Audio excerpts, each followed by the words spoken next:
Nous vous saluons dans le nom de Jésus-Christ. Vous qui nous suivez depuis chez vous, c'est votre émission Labour avec la Gélisse. Notre émission est sur le point de commencer. Voilà pourquoi nous vous invitons, vous qui nous suivez, de partager déjà la vidéo, d'inviter les frères et sœurs afin qu'ensemble nous puissions partager la parole de Dieu.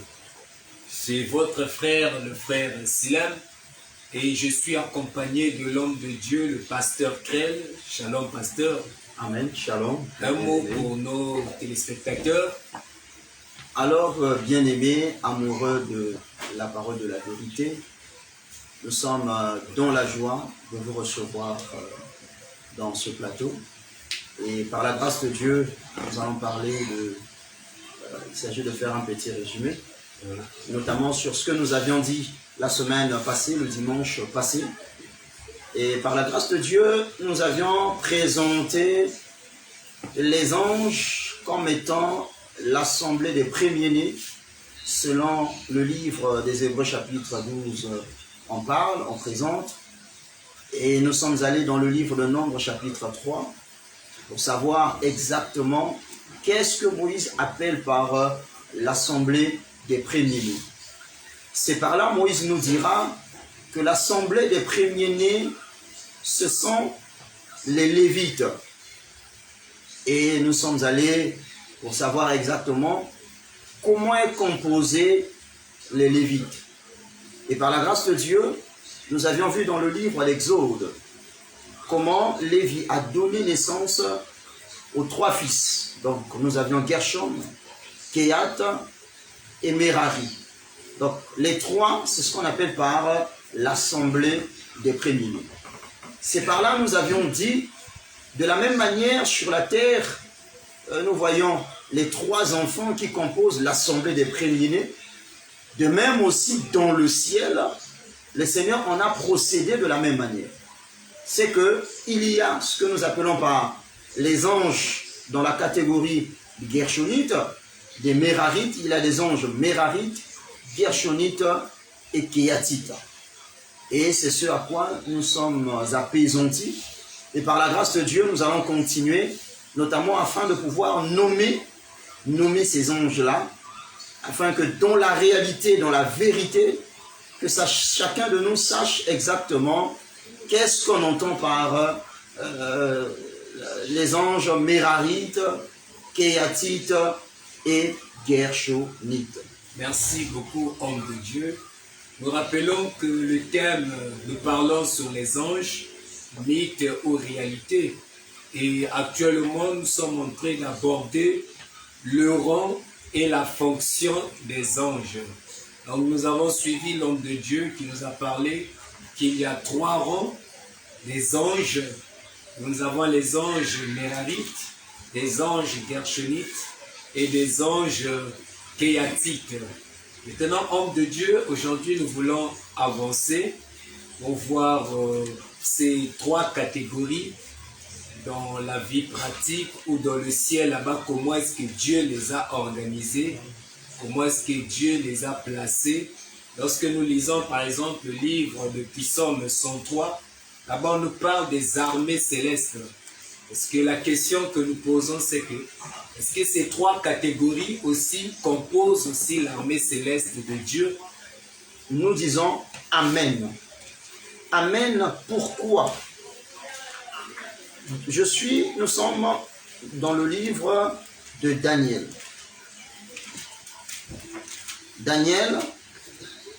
Daniel chapitre 4, le verset 35. Daniel chapitre 4, le verset 35. Le verset 35, nous allons lire la parole. Tous les habitants de la terre ne sont à ses yeux que néant.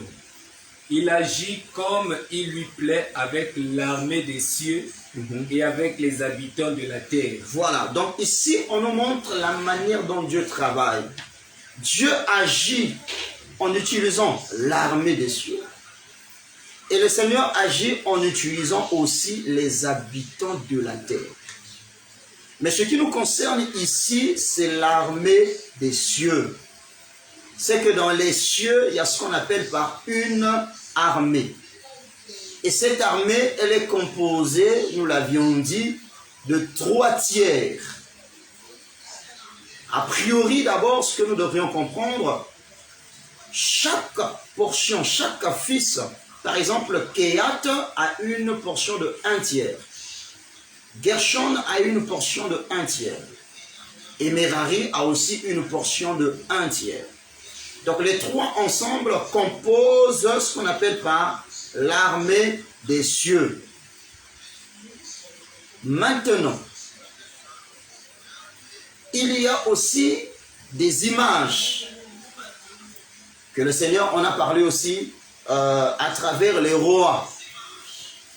Si vous prenez avec moi le livre de 2 Chroniques chapitre 23, vous allez comprendre que il était question que Jéhojada puisse traiter l'alliance avec les chefs des centaines qu'on appelle Azaria, Ismaël, Azaria, fils d'Obed, Maëséja et Élie-Shaphat. Donc il y avait 5 chefs. Mais pour ce faire, il dira ceci. Il devrait regrouper les Lévites et les sacrificateurs en 3 tiers. On peut lire à partir du verset 4. 2 Chroniques chapitre 23, Oui. verset 4. Voici ce que vous ferez. Le tiers qui parmi vous entre en service le jour du sabbat, Oui. sacrificateur et lévite, fera la garde des seuils. Donc on prend 1 tiers pour garder les seuils. Oui. Verset 5. Un autre tiers se tiendra dans la maison du roi. Un autre tiers pour garder, pour prendre soin de la maison du roi. Et un tiers à la porte de Jésus. Et un autre tiers à la porte de Jesod. C'était de cette manière que Jéhojada avait organisé ceux qui devraient faire le service, c'est-à-dire les Lévites et les sacrificateurs. Donc, à travers cette écriture, c'est juste pour confirmer la manière dont le Seigneur avait disposé, bien entendu, ce que nous avions appelé par l'armée des cieux. Amen. Déjà, si nous prenons le livre de Psaume chapitre 103. Psaume chapitre 103. Psaume chapitre 103, le verset 19. Psaume 103, verset 19. Oui. L'Éternel a établi son trône dans les cieux, et son règne domine sur toutes choses. Oui. Bénissez l'Éternel, vous ses anges, qui êtes puissants en force et qui exécutez ses ordres, en obéissant à la voix de sa parole. Voilà. Donc ici, tous les anges bénissent le nom du Seigneur.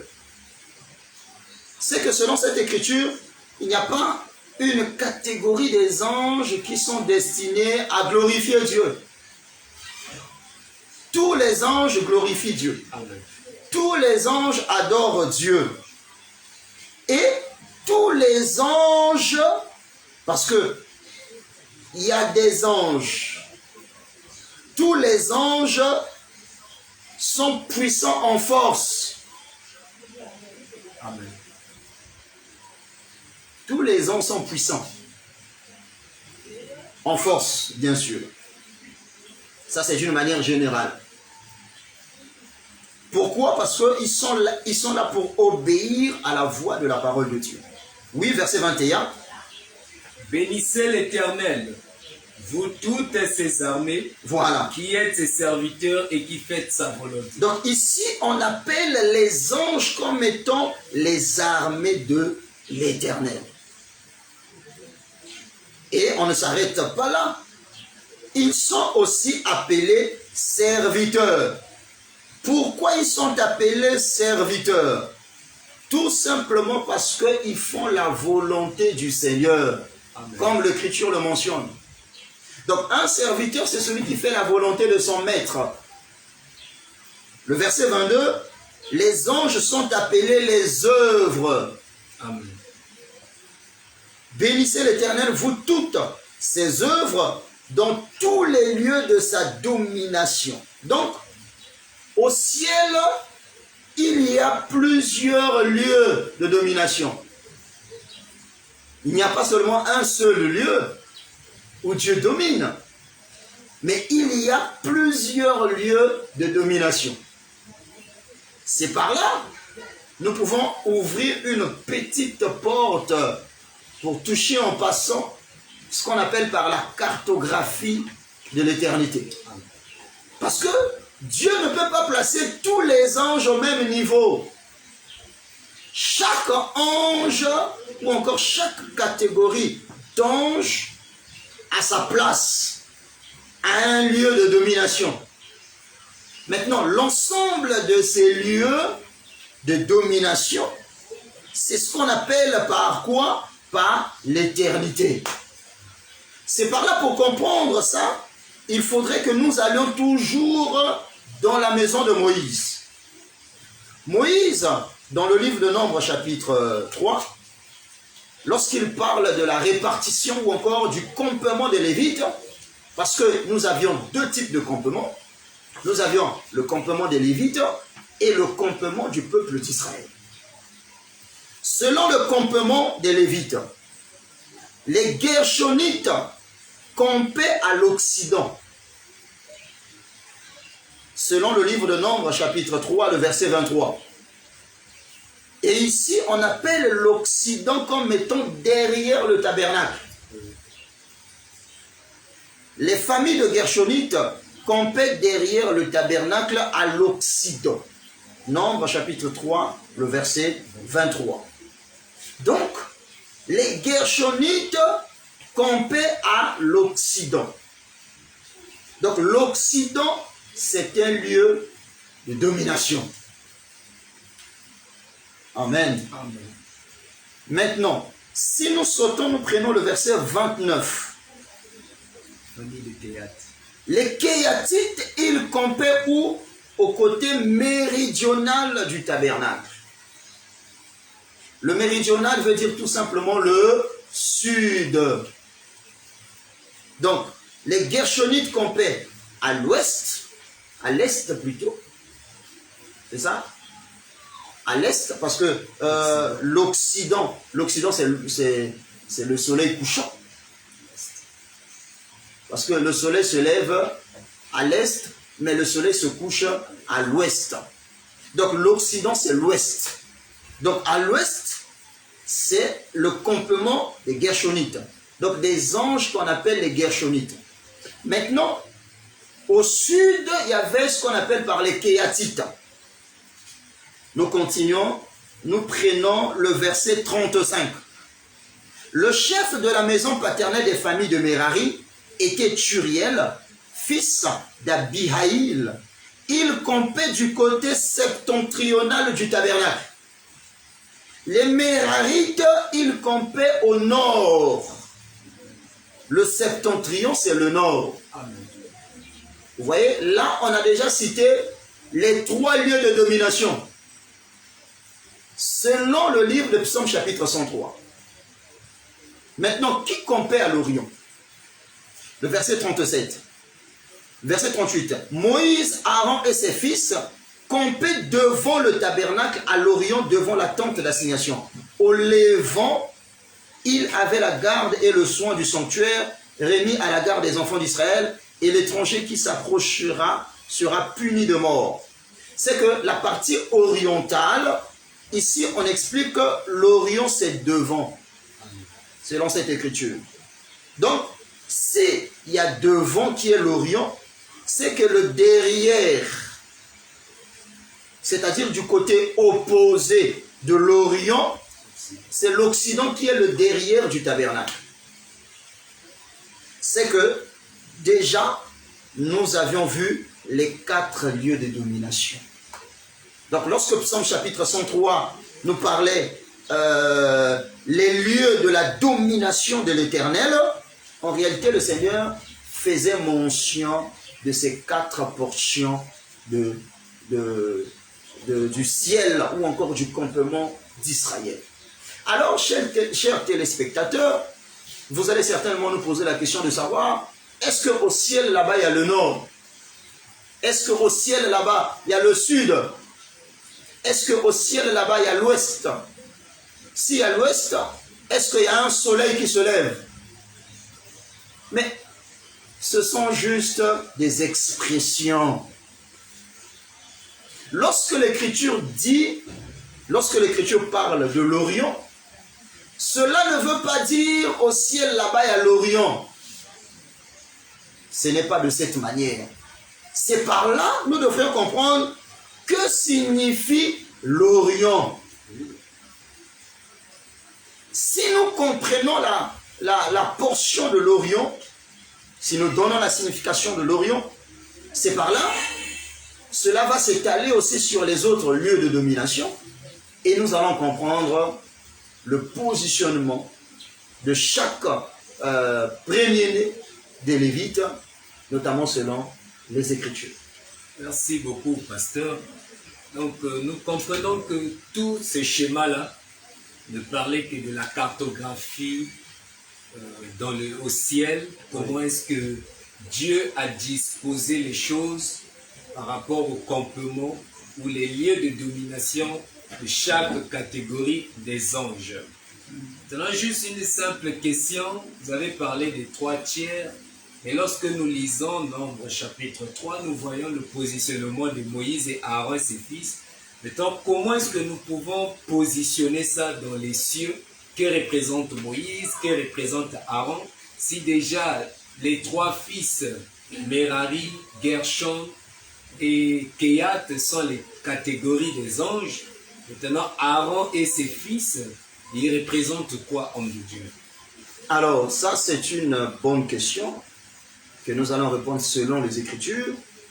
Mais avant de pouvoir toucher à cela, il faudrait d'abord que nous puissions d'abord expliquer, pour que les téléspectateurs comprennent ce que la Bible entend par l'Orient. Si nous allons dans le livre de, je crois bien, Chronique, on explique l'Orient, l'Écriture de Roi, 2 Rois chapitre 19. 2 Rois chapitre 19. 2 Rois chapitre 19. Oui, le verset 23. Le verset 23, nous lisons: par ces messagers, tu as insulté le Seigneur. Par tes messagers, tu as insulté le Seigneur. Oui. Et tu as dit: avec la multitude de mes chars, j'ai gravi le sommet des montagnes, les extrémités du Liban. Je couperai les plus élevés de ces cèdres, les plus beaux de ces cyprès, et j'atteindrai sa dernière cime. Voilà. Sa forêt semblable à un verger. Voilà. Selon cette écriture, d'abord, on nous présente le sommet des montagnes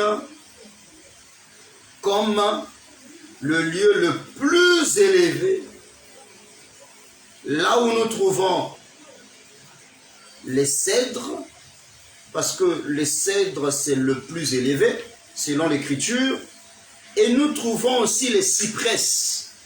Les cyprès veut dire les plus beaux ou encore le plus beau.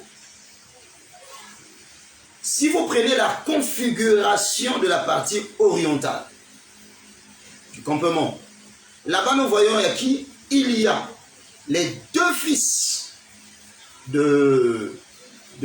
d'Aaron, c'est-à-dire Itamar et Éléazar, il y a Aaron, 3, et il y a Moïse, les 4.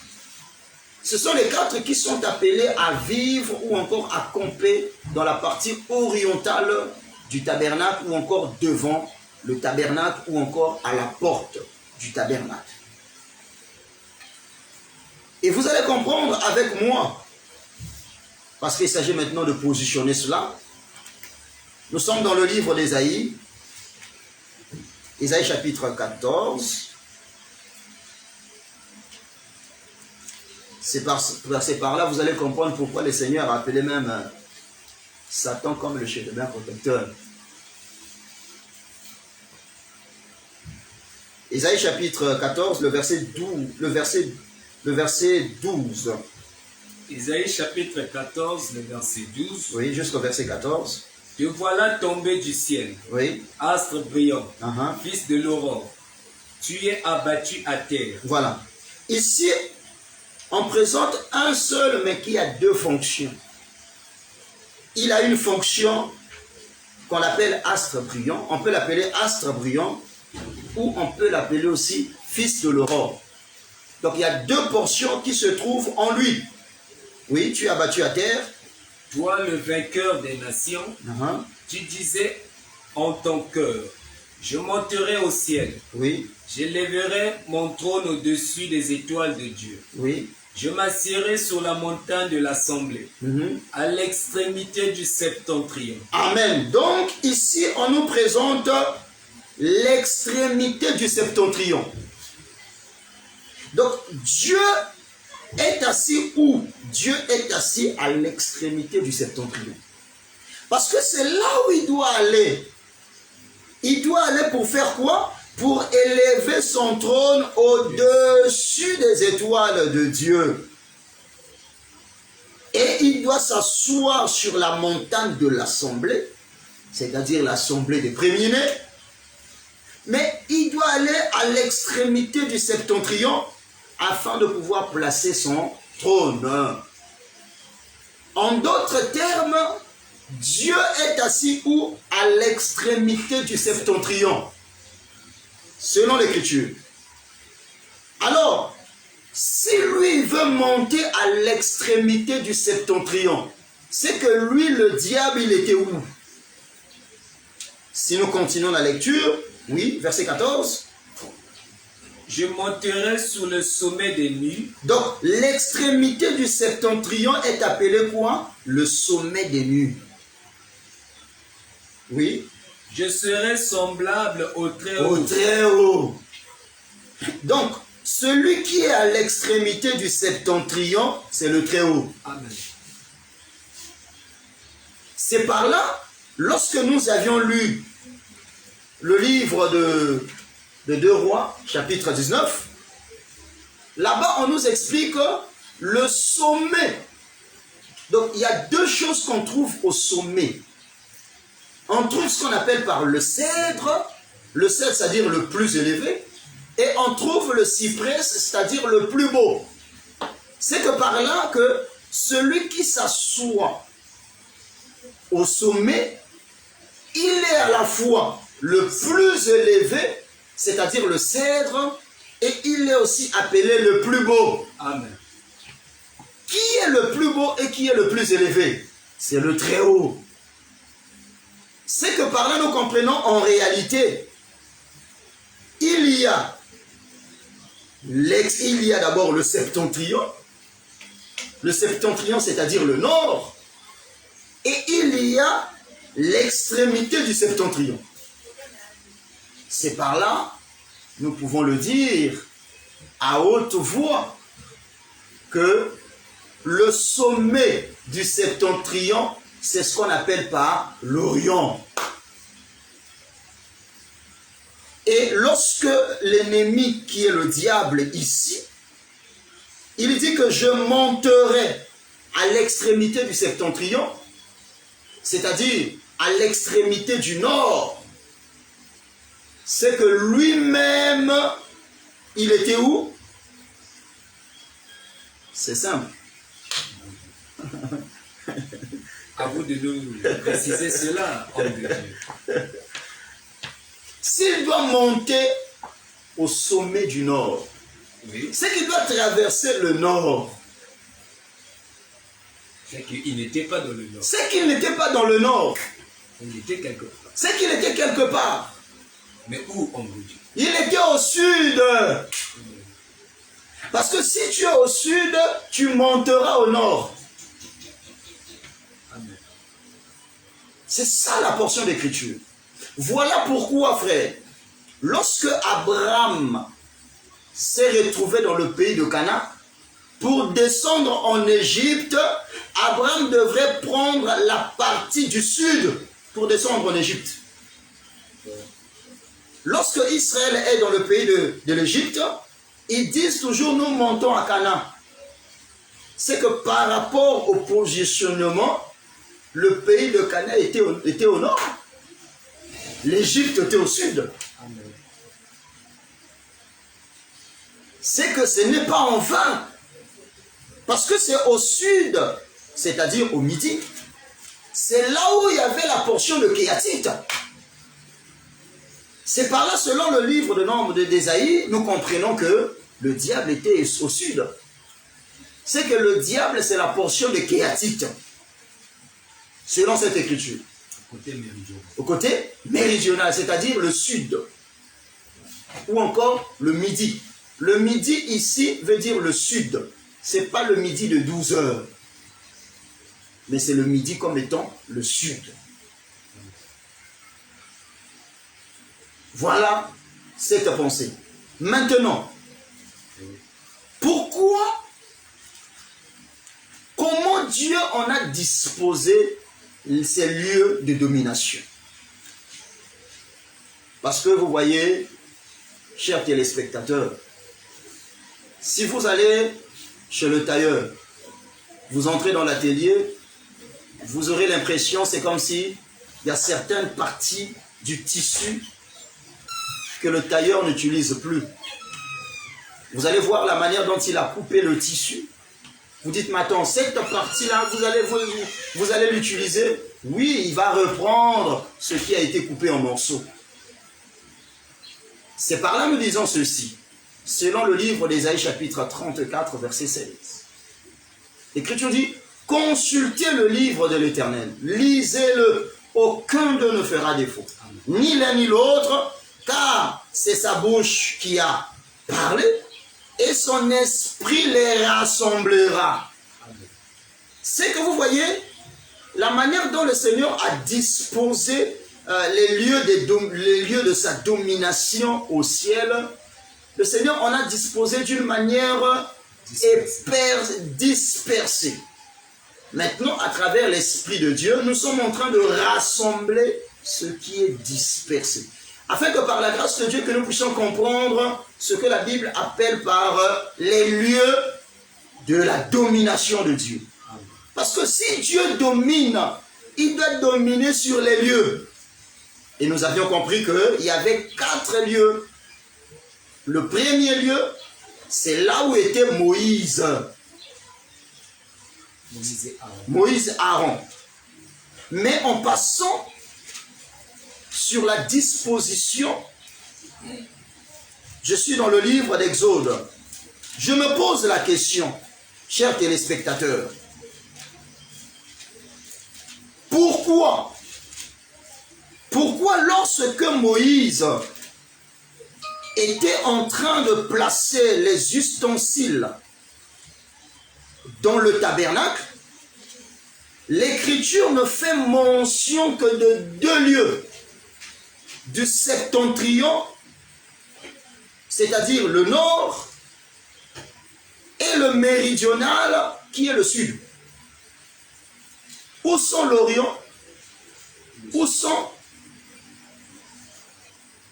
l'Ouest? Ou encore l'Occident? Je suis dans le livre d'Exode chapitre 40. Vous pouvez lire à partir du verset 22, même tout le chapitre, jusqu'au verset 24. Nous allons lire juste le verset 22 et le verset 24. Donc, oui. Exode chapitre 40, le verset 22, oui, jusqu'au verset 24. Oui, exactement. Il plaça la table dans la tente d'assignation au côté septentrional du tabernacle, en dehors du voile. Et il y déposa en ordre les pains devant l'Éternel, comme l'Éternel l'avait ordonné à Moïse. Il plaça le chandelier dans la tente d'assignation en face de la table, au côté méridional du tabernacle. Donc, le méridional veut dire le sud. Amen. Selon cette écriture, le sud, c'est en face du nord. Amen. C'est le septentrion. Donc, lorsque le diable disait que je monterai à l'extrémité du septentrion, c'est que lui, il était où? Il était au méridional. Amen. Moïse fait mention seulement de deux portions. Le côté septentrional et le côté méridional. Mais la portion où il y avait les kéatites, c'est l'image de Satan. C'est l'image des anges que le diable en a séduit. C'est ça la portion du sud ou encore du méridional. Amen. Maintenant, il y a une autre portion. Ça veut dire que l'éternité est divisée en deux portions. Il y a la portion qu'on appelle le sud, et il y a une autre portion qu'on appelle le nord. Maintenant, dans le nord, il y a deux portions. Il y a la portion qu'on appelle Occident et il y a la portion qu'on appelle Orient. Parce que l'Orient marche avec l'Occident. Souvenez-vous ce que nous avions dit. Parce que dans Nombre 3, on appelle l'Occident comme étant derrière l'Orient. Si l'Orient, c'est le devant, l'Occident, c'est le derrière. Amen. Amen. Mais le septentrion, c'est la partie qui rassemble les deux portions. Ce n'est pas en vain. Parmi les fils, les trois fils, j'ai Merari, Gershom, le fils qui avait la double portion en ce qui concerne les chars et les bœufs, c'était Merari. C'est que c'est Merari qui doit porter la partie orientale et la partie occidentale. Pourquoi? Parce qu'il a deux portions. Et nous avions dit, les deux portions, ou encore le premier, c'est-à-dire celui qui est considéré comme étant le premier ordre, c'est celui qui doit porter les autres. Je crois que par la grâce de Dieu, lorsque nous parlerons des mouvements des êtres vivants par rapport aux différentes créations, vous allez comprendre la position de Sem. Sem était dans quelle position? Parce qu'il y avait la cartographie aussi de la terre. Il y avait la cartographie de la terre au temps de Noé, parce que lorsque Noé est mort, Noé, je ne dirais pas que Noé était mort, mais je dirais la manière dont le Seigneur a peuplé la création. Donc, le Seigneur, on a commencé la nouvelle création avec les trois fils de Noé. C'est par là nous comprenons aussi, Sem était dans quelle portion? Ce n'est pas en vain dans la bénédiction, on dit ceci, on prend Japheth, on le place dans Sem. Il doit habiter dans les tentes de Sem. Parce que c'est Sem. L'Écriture parle le Dieu de Sem. Dans l'Écriture, il y a le Dieu de Sem, il y a le Dieu d'Abraham, il y a le Dieu d'Isaac, il y a le Dieu de Jacob et il y a le Dieu d'Élie. Il y a seulement 5 personnes dans la Bible qu'on a dit le Dieu de, le Dieu de, le Dieu de. Moïse qui a fait des miracles extraordinaires, selon le livre de Deutéronome chapitre 34, personne n'a fait des miracles comme Moïse, mais au grand jour, jamais Moïse, on a dit le Dieu de Moïse. On n'a jamais dit le Dieu de Moïse. Mais par contre, on a dit le Dieu de Sem. Pourquoi le Dieu de Sem? Parce que dans Sem, il y a des portions. Que le Seigneur vous bénisse. Mais nous ne sommes pas là-bas. C'est pour vous dire tout simplement que dans la portion septentrionale, il y a deux portions. Donc, il y a l'extrémité du septentrion. Donc, l'extrémité du septentrion, c'est ce qu'on appelle par l'Orient. Et derrière l'Orient, ce qu'on appelle par l'Occident. Parce que l'Occident, c'est Gershon. Amen. Septentrion, c'est Merari. C'est que tous les anges ne voient pas la face de Dieu. Tous les anges ne voyaient pas la face de Dieu. Il y a des anges qui voyaient la face de Dieu et d'autres qui ne voyaient pas la face de Dieu.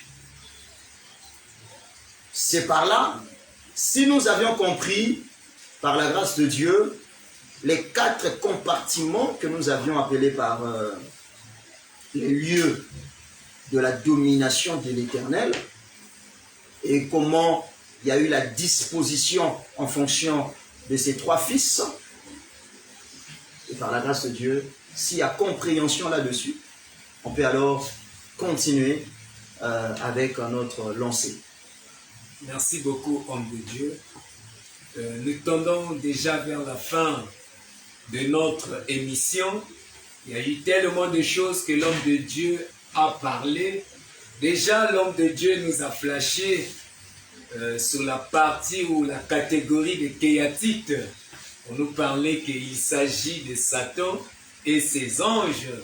Donc, nous allons revenir là-dessus au prochain numéro pour décortiquer pourquoi c'est Kéat, pourquoi c'est Satan, pourquoi pas que ce soit les autres anges. Nous allons comprendre cela ensemble avec l'homme de Dieu. Et je pense que vous avez été bénis richement.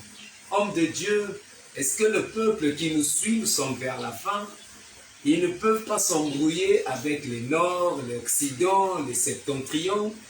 Qu'est-ce que vous pouvez leur dire en quelques mots qu'ils doivent retenir afin qu'il n'y ait pas de confusion dans leur tête, ceux qui nous suivent? Alors, j'aimerais toucher la première partie de l'éternité qu'on appelle le septentrion. Parce que le ciel est divisé en 2 portions, nous l'avions dit. Il y a la partie septentrionale et il y a la partie du sud. Pourquoi? Que veut dire le septentrion? Si nous allons dans le livre de Job, chapitre 37, toute écriture est inspirée de Dieu. Le verset 22, verset 21, c'est mieux qu'on commence par le verset 21 jusqu'au verset 23. 7, oui. Verset 22. 21. On ne peut fixer le soleil qui resplendit dans les cieux. Lorsqu'un vent passe et en ramène la pureté. Oui. Le septentrion le rend éclatant comme l'or. Amen, oui. Oh, que la majesté de Dieu est redoutable. Alléluia. Amen. Continuez. Nous ne saurions parvenir jusqu'au Tout-Puissant, grand par la force, par la justice, par le droit de souverain. Par le droit souverain, il ne répond pas. Verset 24. C'est pourquoi les hommes doivent le craindre. Il ne porte les regards sur aucun sage. Ah! Donc les hommes ne doivent pas porter les regards sur les sages, sur un sage. Amen. Pourquoi? Parce qu'il y a le septentrion. Oui. Que veut dire le septentrion? L'Écriture dit que le septentrion rend Dieu. C'est-à-dire que Dieu est redoutable. Donc le septentrion veut dire Dieu est redoutable. Que veut dire le septentrion? Le septentrion, lorsqu'il dit nous ne saurions parvenir jusqu'au Tout-Puissant. C'est ce que l'apôtre Paul dit que ce Dieu-là, il possède une lumière auquel personne ne peut accéder. Amen. Ce n'est pas une lumière. Non. L'Écriture dit, l'Écriture présente dans le septentrion, il y a 3 choses. La grandeur et la puissance de Dieu se manifestent en 3 choses. Donc, le septentrion révèle la grandeur et la toute-puissance de Dieu. Ça veut dire quoi?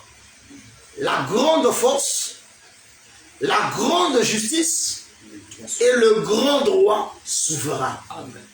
C'est ça ce qu'on appelle par le septentrion. Donc, l'éclat, le septentrion veut dire un éclat. Donc, un éclat comme l'or. C'est-à-dire une gloire, je ne sais pas comment je peux le dire. Donc, une gloire illimitée de la personne de Dieu. Amen.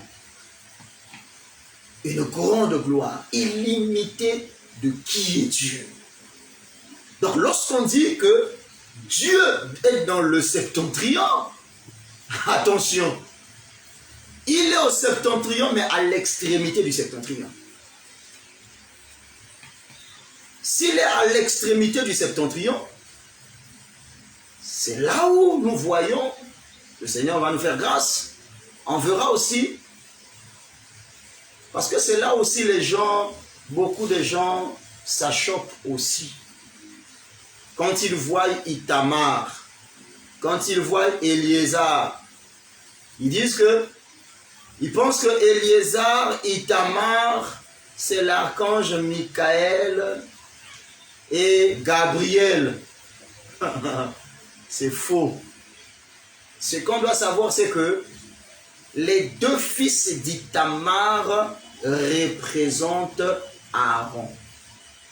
Mais, parce que Éléazar et Ithamar n'avaient pas les mêmes fonctions. Éléazar, c'était lui qui devait remplacer son père. Et Ithamar jouait aussi un grand rôle, notamment dans le campement. On va voir, dans le campement, dans la direction du campement des Lévites. Qui était à la direction du campement des Lévites? Qui pouvait appeler les Lévites? Venez soulever tel type de choses. Et cette place-là, donc dire que c'était un archange Michael, ça n'a pas de sens. C'est par là pour chuter à ce que nous sommes en train de dire. Vous allez comprendre, nous avions dit ceci. Nous avions présenté Merari comme étant, j'ai dit tout à l'heure, il y a des anges qui voient la face de Dieu, il y a d'autres anges qui ne voient pas la face de Dieu. Souvenez-vous au temps de Esther. Au temps d'Esther, il y avait 2 catégories de serviteurs. Il y avait ceux qui servaient à boire au roi. Ils étaient au nombre de 7. Et à côté, ceux qui servaient aux tables, c'est-à-dire le vin au roi, ceux-là, ils n'avaient pas le mandat de voir la face du roi. Amen. Par contre, il y avait aussi 7 princes. Les 7 princes pouvaient voir la face du roi. Et Esther dit que les 7 princes devraient occuper le premier rang. C'est que voir la face de Dieu, c'est être considéré comme étant le premier rang. C'est par là nous disons ceci. Dans les anges, il y a ce qu'on appelle par des archanges. Les archanges, en d'autres termes, ce sont la catégorie qu'on appelle des mérarites. C'est cette catégorie qu'on appelle les archanges. Que le Seigneur vous bénisse richement. Amen. Vraiment, chers téléspectateurs, vous qui nous suivez, vraiment, je pense que vous êtes richement bénis. Vous êtes richement bénis et par ce message qui vient d'être délivré. Et donc, nous attendons vos réactions, nous attendons vos questions. N'hésitez pas à poser vos questions. L'homme de Dieu est disposé à pouvoir répondre aux questions par la grâce de Dieu. Et donc, notre émission tend déjà vers la fin et nous allons continuer au prochain numéro où nous allons encore parler sur les anges qui voient la face de Dieu et les anges qui ne voient pas la face de Dieu. Et nous allons aussi parler sur la catégorie des kéatites, souvenez-vous, qui a été identifiée comme étant Satan et ses anges. Nous allons voir toutes ces choses par la grâce de Dieu. Ce que nous pouvons retenir, c'est que Dieu, avant de montrer la réalité, Dieu présente d'abord l'ombre. Et donc l'homme de Dieu nous a présenté l'ombre. Et je crois que dans les jours à venir, déjà il a commencé à nous montrer la lumière, mais il va encore persévérer à nous montrer encore la lumière de l'ombre que nous venons de voir. Homme de Dieu, un dernier mot pour ceux qui nous suivent. Alors, j'aimerais vous dire, bien-aimés, vous qui me suivez, nous voyons la lumière. Amen. On ne peut que voir la lumière dans la lumière. On ne peut pas voir la lumière dans les ténèbres. Si nous avions présenté toutes ces choses-là, c'est pour vous permettre de voir la lumière. Et j'aimerais vous dire une parole de la part du Seigneur. Ce que nous avions lu dans le livre de Daniel. Dieu, pour agir, le Seigneur utilise les anges et il utilise aussi des hommes. Il y a certaines choses dans votre vie. Vous voyez que les choses sont encore obscures. Mais j'aimerais vous dire, mes bien-aimés, chers amoureux de la parole du Seigneur, c'est que le Seigneur vous aime beaucoup. Et après cet enseignement, vous n'aurez plus peur. Parce que vous n'êtes pas seul. Amen. Et vous n'avez jamais été seul le jour où vous avez donné votre vie à Christ. Je dirais même, avant que vous soyez nés, le Seigneur lui-même, il avait accompagné cette sémence de votre Père. Et le Seigneur, il y avait plusieurs parties de sémence, comme nous enseigne la science. Mais pourquoi seulement vous? Il aurait pu faire sortir une autre personne. C'est pour vous dire tout simplement que le Seigneur a un plan merveilleux pour votre vie. Et j'aimerais le dire encore, le rassurer, pour dire que à l'issue, après cet enseignement, notamment sur la création des anges, en comprenant leur rang, comment ils campent, comment ils travaillent, vous n'aurez plus peur de l'ennemi. Amen. Parce que le Seigneur est toujours avec nous. Amen. Que Dieu vous bénisse. Si vous étiez malade, si vous avez une situation, en tout cas que le Seigneur vous visite maintenant. Amen. Au nom de Jésus-Christ. Et Dieu vous bénisse. Amen. Pasteur, vous pouvez rappeler votre numéro? Alors, ceux qui sont à l'extérieur, 242 plus 242, 05 740 45 43. Vous pouvez envoyer votre message, des voices, et ces messages-là nous seront parvenus. Vous pouvez appeler, il y aura quelqu'un qui va vous recevoir par les appels, ou encore vous pouvez laisser un message, on peut vous rappeler par la grâce de Dieu. Que Dieu vous bénisse richement. Merci beaucoup, homme de Dieu.